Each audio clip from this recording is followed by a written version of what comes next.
ನಮಸ್ಕಾರ, ಶುಭ ಮಧ್ಯಾಹ್ನ ಪ್ರೀತಿಯ ವಿದ್ಯಾರ್ಥಿಗಳಿಗೆ, ಶಾಲಾ ಶಿಕ್ಷಕರಿಗೆ ಹಾಗೂ ಶಾಲಾ ಸಿಬ್ಬಂದಿ ವರ್ಗದವರಿಗೆ ನಿಮ್ಮೆಲ್ಲರಿಗೂ ಕೂಡ ವಿಜ್ಞಾನದ ವಿದ್ಯಾಶಕ್ತಿಯ ತರಗತಿಗೆ ಆತ್ಮೀಯವಾದಂತಹ ಸ್ವಾಗತ ಕೋರ್ತಾ ಇರೋದು ನಾನು ನಿಮ್ಮ ವಿಜ್ಞಾನದ ಶಿಕ್ಷಕಿ ಅಶ್ವಿತಾ ಮಲ್ನಾಡ್. ಪ್ರಿಯ ವಿದ್ಯಾರ್ಥಿಗಳೇ, ಹೋದ ತರಗತಿಯಲ್ಲಿ ನಾವು ಯಾವ ಟಾಪಿಕ್ ಬಗ್ಗೆ ಮಾತಾಡ್ತಾ ಇದ್ವಿ? Very good. ಭೂಮಿಯಿಂದ ಆಚೆಗೆ ನಕ್ಷತ್ರಗಳ ಪುಂಜದ ಬಗ್ಗೆ ಮಾತಾಡ್ತಿದ್ವಿ ಅಲ್ವಾ? Under the topic beyond the earth, ಅಂದ್ರೆ ಭೂಮಿಯಿಂದ ಆಚೆಗೆ.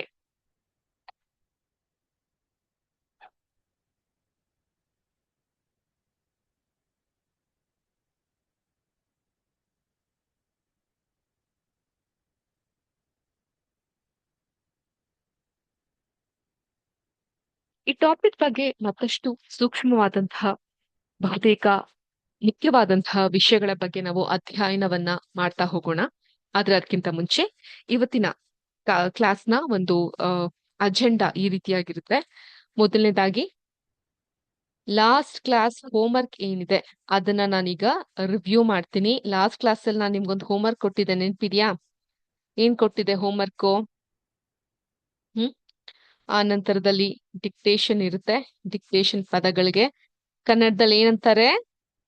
ವೆರಿ ಗುಡ್, ಉಕ್ತ ಲೇಖನ ಅಂತ ಕರೀತಾರೆ. ಹೌದಾ? ಉಕ್ತ ಲೇಖನ ಅಥವಾ ಡಿಕ್ಟೇಷನ್ ಅಂತೀವಿ.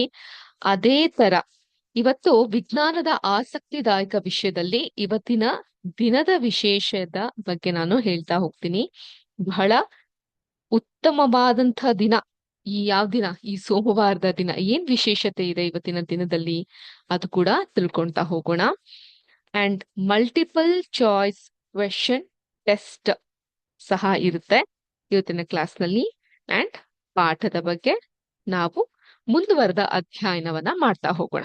ಓಕೆ, ಸೊ ಮೊದಲನೇದಾಗಿ ಲಾಸ್ಟ್ ಕ್ಲಾಸ್ ಅಲ್ಲಿ ನಾನು ನಿಮ್ಗೆ ಹೋಮ್ವರ್ಕ್ ಕೊಟ್ಟಿದ್ದೆ. ಏನಂತ ಹೋಮ್ವರ್ಕ್ ಕೊಟ್ಟಿದ್ದೆ?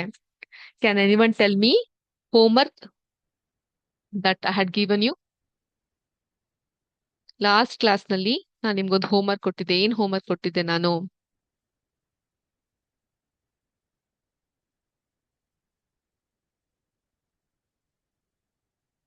ಹ್ಮ್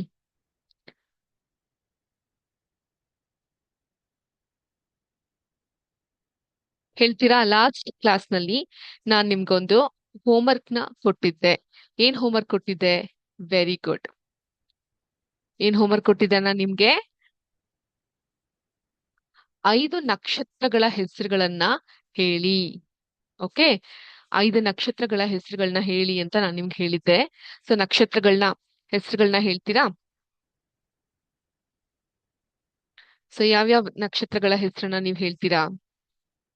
ಓಕೆ, ನಿಮ್ಗೆ ಇದು ಗೊತ್ತಿಲ್ಲ ಅಂತ ಹೇಳಿದ್ರೆ ನಾನೇ ಹೇಳ್ತಾ ಹೋಗ್ತೀನಿ. ದಯವಿಟ್ಟು ಅದನ್ನ ನೋಟ್ ಮಾಡ್ಕೊಂತ ಬನ್ನಿ. 5 ನಕ್ಷತ್ರಗಳ ಹೆಸರನ್ನ ಹೇಳ್ತಾ ಹೋಗ್ತೀನಿ, ಅದನ್ನ ನೋಟ್ ಮಾಡ್ಕೊಂತ ಬನ್ನಿ. ಓಕೆ,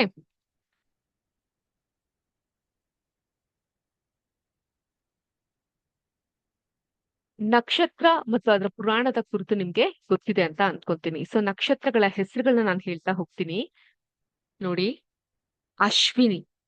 ಅಶ್ವಿನಿ ಅನ್ನೋದು ಒಂದು ನಕ್ಷತ್ರದ ಹೆಸರು. ಅಶ್ವಿನಿ ನಕ್ಷತ್ರ ಕೇಳಿದ್ದೀರಾ?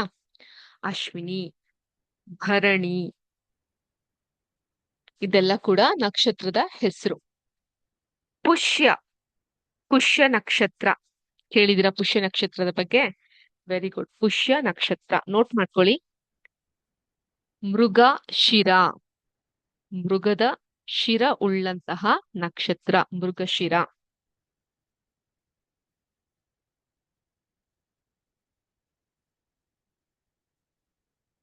ಅನುರಾಧ. ಸೊ ಇದೇನು?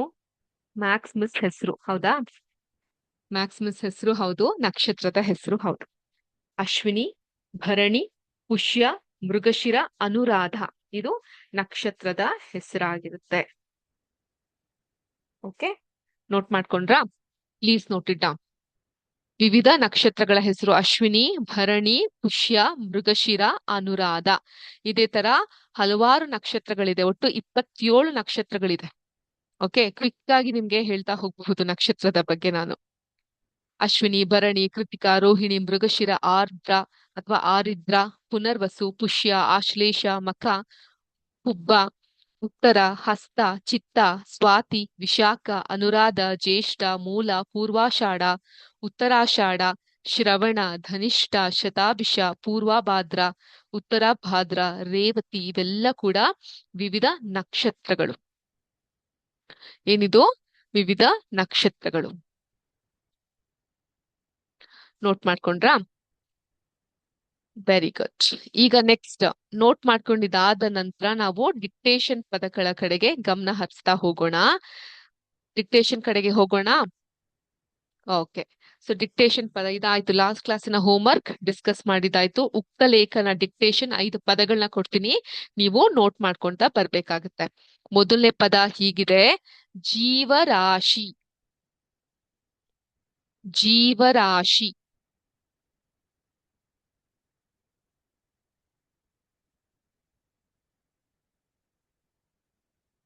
ಜೀವರಾಶಿ.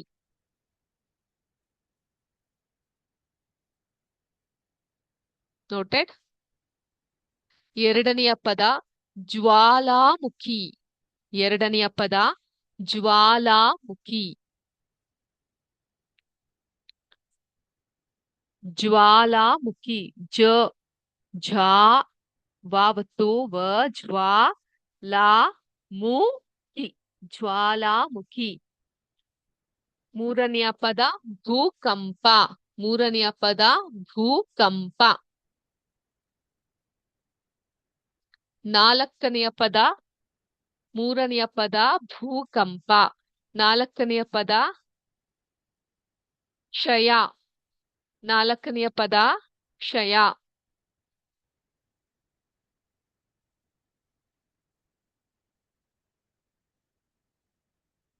ನಾಲ್ಕನೆಯ ಪದ ಕ್ಷಯ.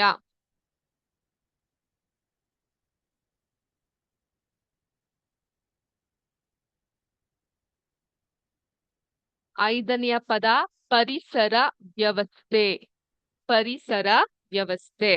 ಸೊ ನೋಟ್ ಮಾಡ್ಕೊಂಡ್ರ ಪದಗಳು? ಇನ್ನೊಮ್ಮೆ ಹೇಳ್ತೀನಿ, ಪದಗಳನ್ನ ನೋಟ್ ಮಾಡ್ಕೊಂತ ಹೋಗಿ. ಓಕೆ, ನೋಟ್ ಮಾಡ್ಕೊಂತ ಹೋಗಿ ಡಿಕ್ಟೇಷನ್ ಪದಗಳನ್ನ. ಮೊದಲನೇ ಪದ ಆಗಿತ್ತು ಜೀವರಾಶಿ.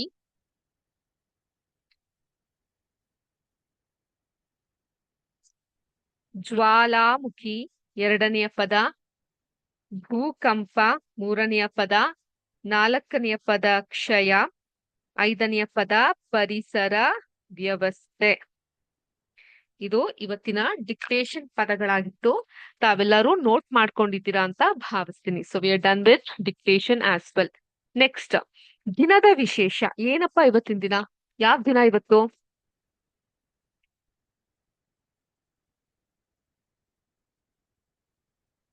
ಹನ್ನೆರಡನೇ ತಾರೀಕು ಮೊದಲನೇ ತಿಂಗಳು, ಜನವರಿ ತಿಂಗಳು, 2026ನೇ ಇಸ್ವಿಯ. ಅದ್ರಲ್ಲಿ ಈ ಡೇಟ್ ಇದೆಯಲ್ಲ, ಜನವರಿ 12, ಬಹಳಷ್ಟು ವಿಶೇಷತೆನ ಒಳಗೊಂಡಿದೆ. ಯಾಕೆ ವಿಶೇಷತೆ?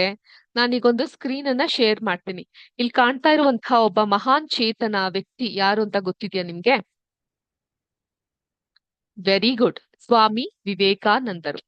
ನಮ್ಮ ಭಾರತದ ಮಹಾನ್ ತತ್ವಜ್ಞಾನಿ. ತತ್ವಜ್ಞಾನಿ, ಫಿಲಾಸಫರ್, ಸಮಾಜ ಸುಧಾರಕ ಮತ್ತು ಯುವಕರಿಗೆ ಪ್ರೇರಣೆಯಾದಂತಹ ಸನ್ಯಾಸಿ.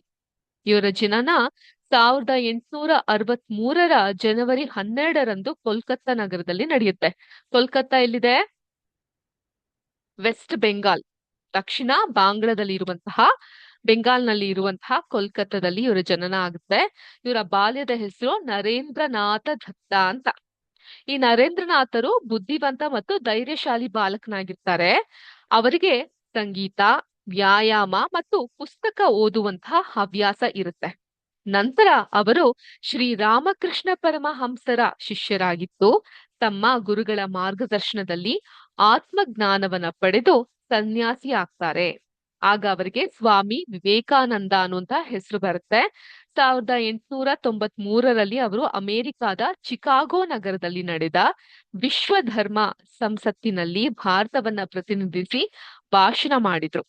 ಅಲ್ಲಿ ಅಮೆರಿಕದ ಜನರನ್ನ ಸಹೋದರರೇ ಮತ್ತು ಸಹೋದರಿಯರೇ, my dear brothers and sisters ಅಂತ ಕರೆದಿದ್ದು. ಅವರ ಒಂದು ಭಾಷಣ ಜಗತ್ತಿನ ಗಮನವನ್ನ ಸೆಳೆಯುತ್ತೆ. ಆ ಭಾಷಣದಿಂದ ಭಾರತಕ್ಕೆ ಜಗತ್ತಿನ ಆದ್ಯಂತ ಗೌರವ ದೊರಕ್ತಾ ಹೋಗುತ್ತೆ. ಸ್ವಾಮಿ ವಿವೇಕಾನಂದರು ಯುವಕರಿಗೆ ಯುವ ಜನತೆಗೆ ನೀಡಿದಂತಹ ಅತ್ಯದ್ಭುತವಾದಂತಹ ಸಂದೇಶ 10 ಹಲವು ಸುಮಾರನ್ನ ಹೇಳಿದ್ದಾರೆ. ಅದ್ರಲ್ಲೂ ಅವ್ರು ಹೇಳಿರೋಂತಹ ಮಾತು, ಎದ್ದೇಳಿ, ಜಾಗೃತರಾಗಿ, ಗುರಿಯನ್ನು ಸಾಧಿಸುವವರೆಗೂ ನಿಲ್ಲಬೇಡಿ. ಸೊ ನಿಮ್ಮಲ್ಲಿ ಆ ಶಕ್ತಿಯ ಕ್ಷಮತೆ ಎಲ್ಲ ಇರುತ್ತೆ. You all are powerful. So stand up, ನಿಮ್ಗೋಸ್ಕರ ನಿಂತ್ಕೊಳ್ಳಿ, ನಿಮ್ಮಲ್ಲಿರುವಂತಹ ಶಕ್ತಿಯನ್ನ ಜಾಗೃತಗೊಳಿಸಿ, ಅವೇಕನ್ ಇಟ್. ನಿಮ್ಮ ಗುರಿ ಗಮ್ಯವನ್ನ ಸಾಧಿಸುವವರೆಗೂ ಸುಮ್ನೆ ಇರಬೇಡಿ. ಅವರು ಶಿಕ್ಷಣ, ಶಿಸ್ತು, ಆತ್ಮವಿಶ್ವಾಸ ಮತ್ತು ದೇಶಭಕ್ತಿಗೆ ಹೆಚ್ಚಿನ ಮಹತ್ವ ನೀಡಿದ್ರು. ಅವರು ಸ್ಥಾಪಿಸಿದ ರಾಮಕೃಷ್ಣ ಮಿಷನ್ ಇಂದೂ ಸಹ ಶಿಕ್ಷಣ ಮತ್ತು ಸಮಾಜ ಸೇವೆಯಲ್ಲಿ ತೊಡಗಿದೆ. ಆದ್ರಿಂದ ಸ್ವಾಮಿ ವಿವೇಕಾನಂದರು ನಮಗೆ ಆತ್ಮವಿಶ್ವಾಸ, ಶ್ರಮ ಮತ್ತು ಮಾನವ ಸೇವೆಯ ಮಹತ್ವವನ್ನ ಕಲಿಸ್ತಾರೆ. ಅವರ ಜನ್ಮದಿನ ಇದೇ ಜನವರಿ 12ರಂದು ಪ್ರತಿ ವರ್ಷ ರಾಷ್ಟ್ರೀಯ ಯುವ ದಿನವಾಗಿ ಆಚರಿಸಲಾಗುತ್ತೆ. ಇಂತಹ ಮಹಾಚೇತನರ ಬಗ್ಗೆ ನೀವು ಇವತ್ತಿನ ಕ್ಲಾಸ್ ನಲ್ಲಿ ತಿಳ್ಕೊಂಡ್ರಿ. ಅದು ಸ್ವಾಮಿ ವಿವೇಕಾನಂದರ ಬಗ್ಗೆ ಆಗಿತ್ತು. ಈಗ ನೀವೆಲ್ಲರೂ ರೆಡಿ ಆಗಿರಬಹುದು. ಮಲ್ಟಿಪಲ್ ಚಾಯ್ಸ್ ಕ್ವಶನ್ ಟೆಸ್ಟ್ ಅನ್ನ ಅಟೆಂಡ್ ಮಾಡ್ಲಿಕ್ಕೆ ಕ್ವಿಕ್ ಆಗಿ ನಾನು ನಿಮ್ಗೆ ಶೀಟ್ ನ ತೋರಿಸ್ತಾ ಹೋಗ್ತೀನಿ. ಸೊ ನಿಸರ್ಗದ ಸಂಪತ್ತು, ಈ ಒಂದು ಪಠ್ಯಕ್ಕೆ ಸಂಬಂಧಪಟ್ಟಂತಹ ಟೆಸ್ಟ್ ಇದಾಗಿರುತ್ತೆ. ಮೊದಲನೇ ಪ್ರಶ್ನೆ, ಕೆಳಗಿನವುಗಳಲ್ಲಿ ಯಾವುದು ನವೀಕರಿಸಬಹುದಾದ ಅಂದ್ರೆ ಪುನಃ ಪುರಾಣವಾಗುವ ಅಂದ್ರೆ ಮತ್ತೆ ಅದು ರೀಫಿಲ್ ಆಗುವ ನೈಸರ್ಗಿಕ ಸಂಪನ್ಮೂಲವಾಗಿದೆ? ಇದರಲ್ಲಿ ಯಾವುದು ನಾವು ಮತ್ತೆ ತನ್ನಿಂದ ತಾನೇ ಉಂಟಾಗುವಂತಹ ನೈಸರ್ಗಿಕ ನ್ಯಾಚುರಲ್ ರಿಸೋರ್ಸಸ್ ಆಗಿರುತ್ತೆ? ಆಪ್ಷನ್ ಎ ಕಲ್ಲಿದ್ದಲು, option B petroleum, option C ನೈಸರ್ಗಿಕ ಅನಿಲ, ಆಪ್ಷನ್ ಡಿ ನೀರು. ಈ ಪ್ರಶ್ನೆಗೆ ಉತ್ತರ ಕೊಡ್ಲಿಕ್ಕೆ ನಿಮ್ಗೆ 30 ಸೆಕೆಂಡ್ಗಳ ಟೈಮ್ ಇದೆ. And time start now.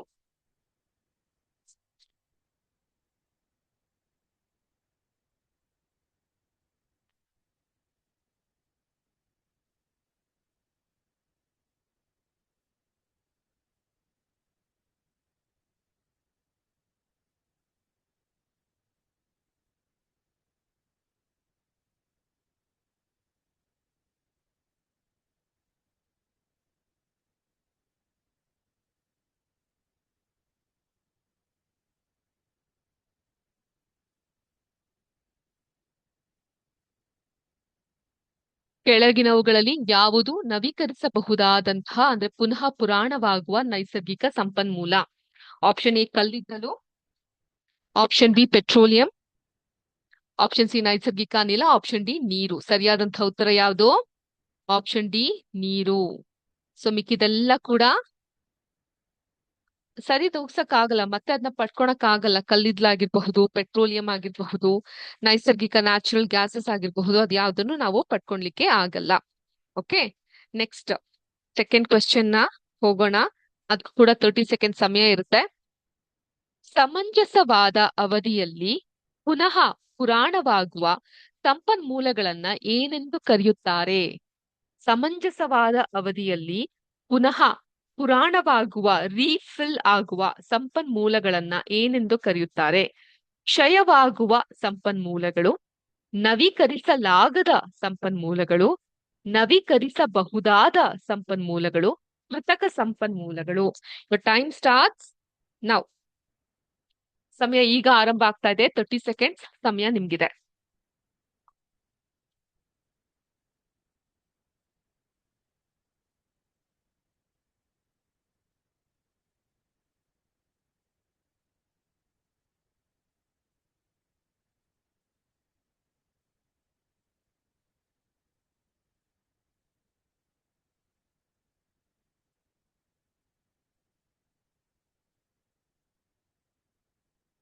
Time up. 30 seconds ಆಯ್ತು ಸಮಯ. ಸೊ ಯಾವ್ದು ಇಲ್ಲಿ ಸರಿಯಾದಂತಹ ಉತ್ತರ? ಯಾರು ಹೇಳ್ತೀರಾ? ಸಮಂಜಸವಾದ ಅವಧಿಯಲ್ಲಿ ಪುನಃ ಪುರಾಣವಾಗುವ ಸಂಪನ್ಮೂಲಗಳನ್ನ ನಾವು ನವೀಕರಿಸಬಹುದಾದಂತಹ ಸಂಪನ್ಮೂಲಗಳು, ರಿನ್ಯೂವಬಲ್ ರಿಸೋರ್ಸಸ್ ಅಂತ ಕರಿತಾ ಹೋಗ್ತೀವಿ. ನೆಕ್ಸ್ಟ್ ಮೂರನೇ ಪ್ರಶ್ನೆ, ಕೆಳಗಿನವುಗಳಲ್ಲಿ ಯಾವುದು ನವೀಕರಿಸಲಾಗದ ಸಂಪನ್ಮೂಲವಾಗಿದೆ? Which cannot be renewed. Option A ಗಾಳಿ, ಆಪ್ಷನ್ ಬಿ ಅರಣ್ಯ, ಆಪ್ಷನ್ ಸಿ ನೀರು, ಆಪ್ಷನ್ ಡಿ ಕಲ್ಲಿದ್ದಲು. ಟೈಮ್ ಈಗ ಶುರುವಾಗ್ತಾ ಇದೆ.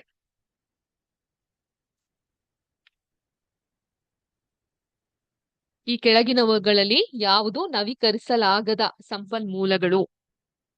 ಆಪ್ಷನ್ ಎ ಗಾಳಿ, ಆಪ್ಷನ್ ಬಿ ಅರಣ್ಯ, ಆಪ್ಷನ್ ಸಿ ನೀರು, ಆಪ್ಷನ್ ಡಿ ಕಲ್ಲಿದ್ದಲು.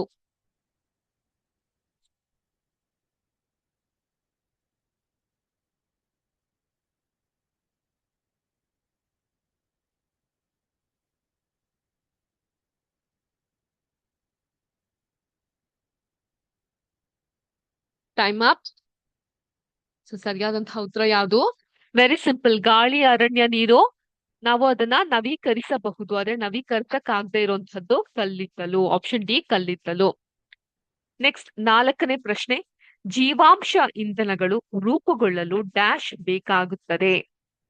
ಅಂದ್ರೆ ಪೆಟ್ರೋಲ್, ಡೀಸೆಲ್ ಇಂತಹ ಒಂದು ಇಂಧನಗಳು ರೂಪುಗೊಳ್ಬೇಕಾಗಿದ್ರೆ ಎಷ್ಟು ವರ್ಷಗಳು ಬೇಕಾಗಬಹುದು? ಆಪ್ಷನ್ ಎ 100 ವರ್ಷ, ಆಪ್ಷನ್ ಬಿ 1000 ವರ್ಷ, ಆಪ್ಷನ್ ಸಿ ಲಕ್ಷಾಂತರ ವರ್ಷ, ಆಪ್ಷನ್ ಡಿ ಕೆಲವೇ ವರ್ಷ. Time starts now.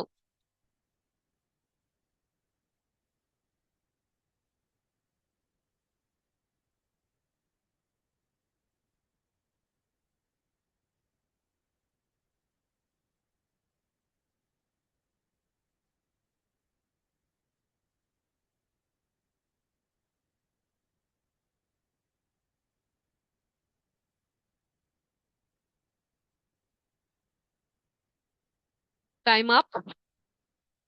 ಸೊ ಸರಿಯಾದಂತಹ ಉತ್ತರ ಯಾವ್ದಿರಬಹುದು?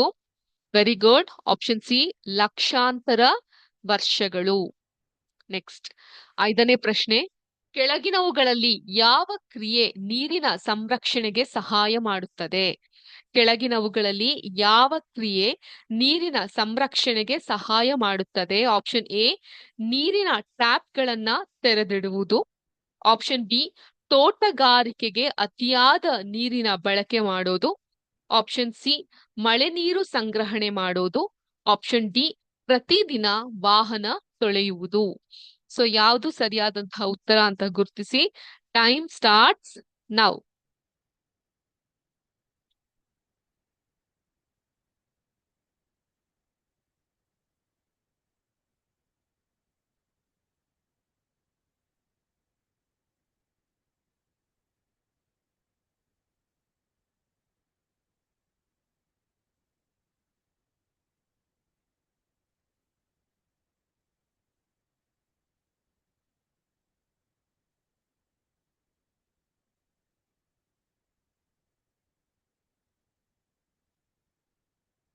Time up. ಸೊ ಏನಿರಬಹುದು ಸರಿಯಾದಂತಹ ಉತ್ತರ? ಯಾವ ಕ್ರಿಯೆ? ಅಫ್ಕೋರ್ಸ್ ನೀರಿನ ಟ್ಯಾಪ್ ನ ತೆರೆದಿರೋದ್ರಿಂದ ನೀರು ವೇಸ್ಟ್ ಆಗ್ತಾ ಹೋಗುತ್ತೆ. ತೋಟಗಾರಿಕೆಗೆ ಅತಿಯಾದ ನೀರಿನ ಬಳಕೆ ಮಾಡೋದ್ರಿಂದ ಅಲ್ಲೂ ನೀರು ಪೋಲಾಗುತ್ತೆ. ಪ್ರತಿದಿನ ವಾಹನ ತೊಳೆಯೋದು ಅವಶ್ಯಕ ಇಲ್ಲ. ಮಳೆ ನೀರನ್ನ ಸಂಗ್ರಹಣೆ ಮಾಡ್ಬೇಕು. ರೈನ್ ವಾಟರ್ ಹಾರ್ವೆಸ್ಟಿಂಗ್ ಬಗ್ಗೆ ಕೇಳಿದ್ದೀರಲ್ಲ, ವೆರಿ ಗುಡ್. ನೆಕ್ಸ್ಟ್ 6ನೇ ಪ್ರಶ್ನೆ, ವಾಹನಗಳಿಂದ ಹೊರಬರುವಂತಹ ಹೊಗೆ ಮುಖ್ಯವಾಗಿ ಯಾವ ಮಾಲಿನ್ಯಕ್ಕೆ ಕಾರಣವಾಗುತ್ತದೆ? ಆಪ್ಷನ್ ಎ ನೀರಿನ ಮಾಲಿನ್ಯ, ಆಪ್ಷನ್ ಬಿ ಮಣ್ಣಿನ ಕೊಚ್ಚುವಿಕೆ, ಆಪ್ಷನ್ ಸಿ ವಾಯು ಮಾಲಿನ್ಯ, ಆಪ್ಷನ್ ಡಿ ಶಬ್ದ ಮಾಲಿನ್ಯ. Time starts now. ವಾಹನಗಳಿಂದ ಹೊರಬರುವ ಹೊಗೆ ಮುಖ್ಯವಾಗಿ ಯಾವ ಮಾಲಿನ್ಯಕ್ಕೆ ಕಾರಣವಾಗುತ್ತದೆ?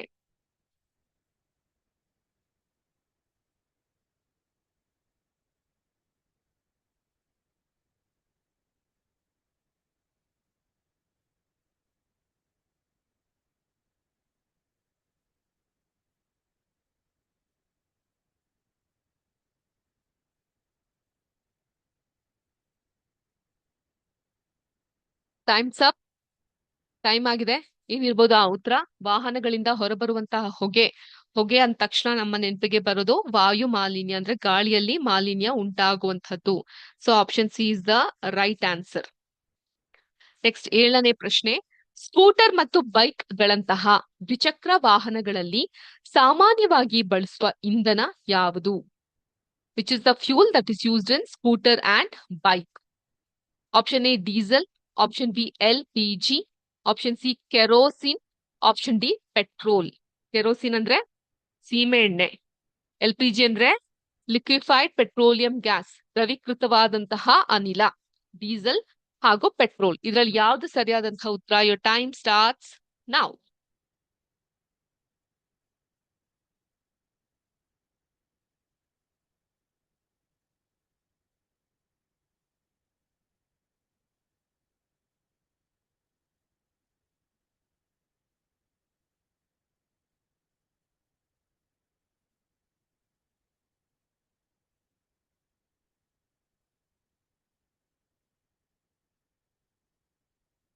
Times up.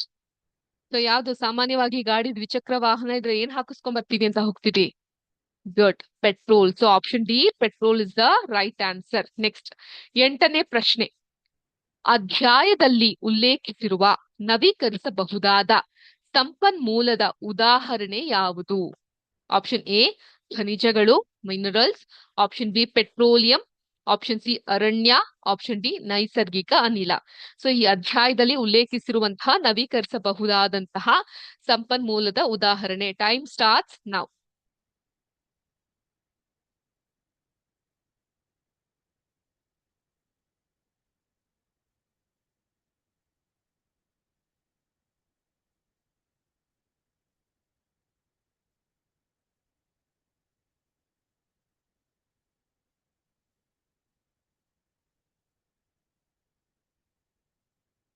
ಸಮಯ ಓಡ್ತಾ ಇದೆ, ಬೇಗ ಸರಿಯಾದಂತಹ ಸೂಕ್ತವಾದಂತಹ ಉತ್ತರವನ್ನ ಕೊಡಿ. ಸರಿಯಾದಂತಹ ಉತ್ತರ ಅರಣ್ಯ. ನೆಕ್ಸ್ಟ್, 9ನೇ ಪ್ರಶ್ನೆ. ದೊಡ್ಡ ಪ್ರಮಾಣದಲ್ಲಿ ಮರಗಳನ್ನ ಕಡಿದರೆ ಮಣ್ಣಿನ ಗುಣಮಟ್ಟಕ್ಕೆ ಏಕೆ ಹಾನಿಯಾಗುತ್ತದೆ?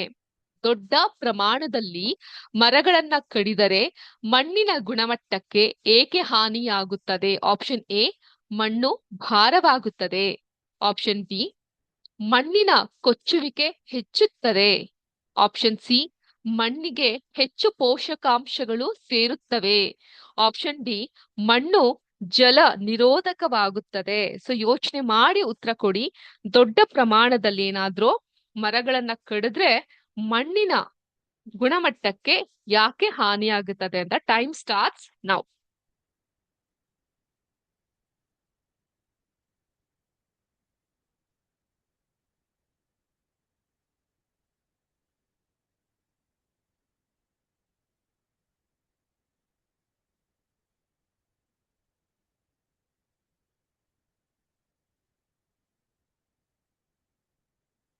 ಟೈಮ್ ಅಪ್ ಆಗ್ತಾ ಇದೆ.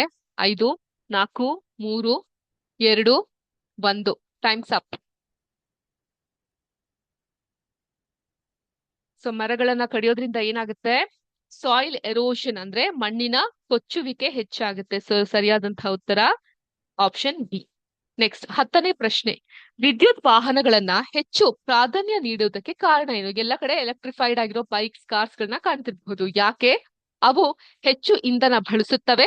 ಆಪ್ಷನ್ ಬಿ ಅವು ತುಂಬಾ ನಿಧಾನವಾಗಿರ್ತದೆ. ಆಪ್ಷನ್ ಸಿ ಅವು ಕಡಿಮೆ ವಾಯು ಮಾಲಿನ್ಯ ಉಂಟು ಮಾಡುತ್ತದೆ. ಆಪ್ಷನ್ ಡಿ ಅವು ಹೆಚ್ಚು ಹೊಗೆ ಹೊರಬಿಡುತ್ತವೆ. ಸೊ ಯಾವ್ದು ಸರಿಯಾದಂತಹ ಉತ್ತರ ಅಂತ ನೀವು ಗುರುತಿಸಿ. ವಿದ್ಯುತ್ ವಾಹನವನ್ನ ನಾವು ಏತಕ್ಕೆ ಉಪಯೋಗಿಸ್ಬೇಕು, ಅದಕ್ಕೆ ಯಾಕೆ ನಾವು ಪ್ರಾಧಾನ್ಯವನ್ನ ನೀಡ್ತಾ ಇದೀವಿ ಅಂತ. Time starts now.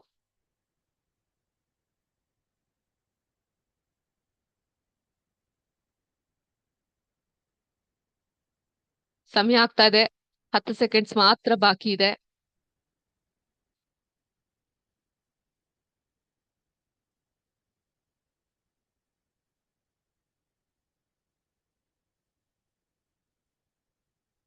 Times up. ಸರಿಯಾದಂತಹ ಉತ್ತರ ಏನಿರಬಹುದು? ವಿದ್ಯುತ್ ವಾಹನಗಳು ಯಾಕೆಂದ್ರೆ ಅವು ತುಂಬಾ ಕಡಿಮೆ ವಾಯು ಮಾಲಿನ್ಯ ಉಂಟು ಮಾಡುತ್ತೆ. Option C is the right answer. So ಇದಾಗಿತ್ತು ಈ ಒಂದು ನಿಸರ್ಗದ ಸಂಪತ್ತು, ಈ ಒಂದು ಪಾಠಕ್ಕೆ ಸಂಬಂಧಪಟ್ಟಂತಹ 10 ವೈವಿಧ್ಯಮಯವಾದಂತಹ ಪ್ರಶ್ನೆಗಳನ್ನ ನಾನು ನಿಮ್ಗೆ ಕೇಳುವಂತಹ ಪ್ರಯತ್ನ ಮಾಡಿದೆ. ಇವೆಲ್ಲ ಸಮಂಜಸವಾಗಿದ್ವು, ನಿಮ್ಗೆ ಅರ್ಥ ಆದ್ವು ಅಂತ ಭಾವಿಸ್ತೀನಿ. ಯಾರಿಗಾದ್ರೂ ಈ ಪ್ರಶ್ನೆಗಳ ಕುರಿತು ಏನಾದ್ರೂ ಅನುಮಾನಗಳಿದ್ದಂತಹ ಪಕ್ಷದಲ್ಲಿ ನೀವು ಮತ್ತೊಮ್ಮೆ ನಮ್ಮ ಯೂಟ್ಯೂಬ್ ವಿಡಿಯೋಗೆ ಹೋಗಿ ಪ್ರಶ್ನೆಗಳನ್ನ ನೋಡಬಹುದು. ಇದಾಗಿತ್ತು ಇವತ್ತಿನ ಮಲ್ಟಿಪಲ್ ಚಾಯ್ಸ್ ಕ್ವೆಶ್ಚನ್ ಟೆಸ್ಟ್. ಇನ್ನು ಉಳಿದಿರುವಂತಹ 5 ನಿಮಿಷದಲ್ಲಿ ನಾವು ಪಾಠದ ಕಡೆಗೆ ಸ್ವಲ್ಪ ಗಮನವನ್ನ ಹರಿಸೋಣ. ಸೊ ಪಾಠವನ್ನ ನಾನು ನಿಮ್ಗೆ ಟೆಕ್ಸ್ಟ್ ಬುಕ್ ಶೇರ್ ಮಾಡೋದ್ರ ಮೂಲಕ ತಿಳಿಸ್ತಾ ಹೋಗ್ತೀನಿ. ಸೊ ಟೆಕ್ಸ್ಟ್ ಬುಕ್ ಅಲ್ಲಿ ಒಂದು ಒಳ್ಳೆಯ ಇಮೇಜ್ ಇದೆ, ಎಲ್ಲರೂ ಓಪನ್ ಮಾಡಿ ನಿಮ್ಮ ಟೆಕ್ಸ್ಟ್ ಬುಕ್. ನಕ್ಷತ್ರಗಳು ಮತ್ತು ನಕ್ಷತ್ರ ಪುಂಜಗಳ ಬಗ್ಗೆ ನಾವು ಡಿಸ್ಕಸ್ ಮಾಡ್ತಾ ಇದ್ವಿ. ರಾತ್ರಿ ಆಕಾಶದಲ್ಲಿ ನಕ್ಷತ್ರಗಳನ್ನ ನೀವು ಕಾಣ್ತಾ ಹೋಗ್ತೀರಾ ಅಂತ ಹೇಳ್ಬಿಟ್ಟು. ಸೊ ನಾನ್ ನಿಮ್ಗೆ ಇವತ್ತಿನ ಕ್ಲಾಸ್ ನಲ್ಲಿ ಈ ನಕ್ಷತ್ರ ಪುಂಜಗಳು, ಕಾನ್ಸ್ಟಲೇಷನ್ಸ್ ಅಥವಾ ನಕ್ಷತ್ರ ಪುಂಜಗಳು ಆಕ್ಚುಲ್ ಆಗಿ ಹೇಗಿರುತ್ತೆ ಅಂತ ಒಂದು ನೈಜ ಚಿತ್ರವನ್ನ ತಂತ್ರಜ್ಞಾನದ ಸಹಾಯದ ಮೂಲಕ ತೋರಿಸ್ತಾ ಇದ್ದೀನಿ. With the help of technology, chat GPT, I am showing you the true image of constellation. ನಕ್ಷತ್ರ ಪುಂಜಗಳು ನೋಡಿ, ಇವೆಲ್ಲ ಆಕಾಶದಲ್ಲಿ ಕಾಣುವಂತಹ ನಕ್ಷತ್ರಗಳು. ಎಲ್ಲೆಡೆ ಅಸಂಖ್ಯಾತವಾದಂತಹ ನಕ್ಷತ್ರಗಳಿದೆ. ಈ ನಕ್ಷತ್ರಗಳಲ್ಲಿ ಕೆಲವು ಹೊಳೆಯುವಂತಹ ನಕ್ಷತ್ರವನ್ನ ನೀವು ಹಿಂಗ್ ಕೂಡಿಸಿದಾಗ ಒಂದು ಸುಂದರವಾದಂತಹ ಚಿತ್ರಣವನ್ನ ನೀವು ಕಾಣ್ತಾ ಹೋಗಬಹುದು. ಯಾವ ತರದೇ ಒಂದು ಚಿತ್ರಣ? ಒಂದು ಫೇರಿ ಬ್ಲೆಸ್ ಮಾಡ್ತಿರೋ ಹಾಗಿದೆ, ಹೌದಾ? ಆಕಾಶದಲ್ಲಿ ಇರುವಂತಹ ಅಪ್ಸರೆ ಒಬ್ಳು ನಿಮ್ಗೆ ಬ್ಲೆಸ್ ಮಾಡ್ತಿರೋ, ಒಂದು ಮ್ಯಾಜಿಕ್ ವ್ಯಾಂಡ್ ಅನ್ನ ತೆಗೆದುಕೊಂಡು ನಿಮ್ಗೆ ಬ್ಲೆಸ್ ಮಾಡ್ತಿರೋ ತರ ಇದೆ. ಡ್ರ್ಯಾಗನ್ ತರ ಇದೆ. ಓಕೆ, ಕುಡುಗೋಲ್ ಇದ್ದಂಗಿದೆ. ಸೂಪರ್. ಬೇರೆ ಬೇರೆ ಇನ್ನೇನ್ ಹೇಳ್ಬಹುದು ಮೇಡಮ್? ವಿಜ್ಞಾನದ ಲ್ಯಾಬೊರೇಟರಿಲಿ ಕಾಣುವಂತಹ ಬೀಕರ್ ಇದ್ದಂಗಿದೆ, ಹೌದಲ್ವಾ? ಇದು ಕುಡುಗೋಲ್ ಇದ್ದಂಗಿದೆ, ಇದು ಅರ್ಧ ಚಂದ್ರ ಇದ್ದಂಗಿದೆ.